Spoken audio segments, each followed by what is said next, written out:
ఇవాళ పూర్తిగా ఓవైసీ ఏమి చెప్తే అది ఓవైసీ రాజ్యం వెళ్తున్నాడు తెలంగాణలో.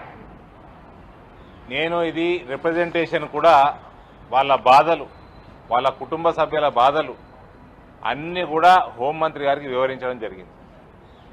దాన్ని ఆయన చాలా సీరియస్గా పరిగణలోకి తీసుకున్నాడు. ఇది చాలా అన్యాయం. 9 నెలల నుంచి యువకుల్ని పెట్టడం ఇది ఎక్కడైనా చూసినరా అండి? ఇదేమన్నా భారతదేశమా పాకిస్తానా? హిందువులే కాలుతున్నారు, హిందువుల ఇళ్ళే ఇరిగిపోతున్నాయి, హిందువుల ప్రాపర్టీలే డ్యామేజ్ అవుతున్నాయి, జైళ్ళల్లో కూడా హిందువులే పడుతున్నారు. ఇది అనేక మార్లు ఇంతకుముందు కూడా నేను ఒకసారి పార్లమెంట్లో మాట్లాడినాను.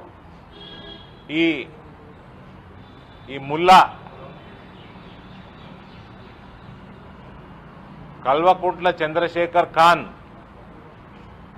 టోటల్గా ముస్లిం ఓట్ల కోసం నీచాతి నీచమైన స్థాయికి దిగజారిపోయాడు. చిల్లర వ్యవహారాలు చేస్తున్నాడు.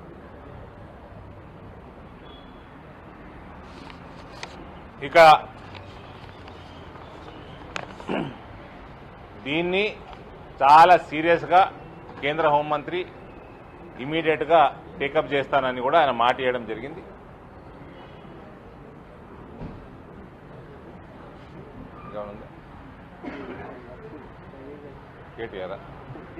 హాయ్ ఫ్రెండ్స్, మా టుడే టుమారో యూట్యూబ్ ఛానల్ చూస్తున్నందుకు చాలా థ్యాంక్స్.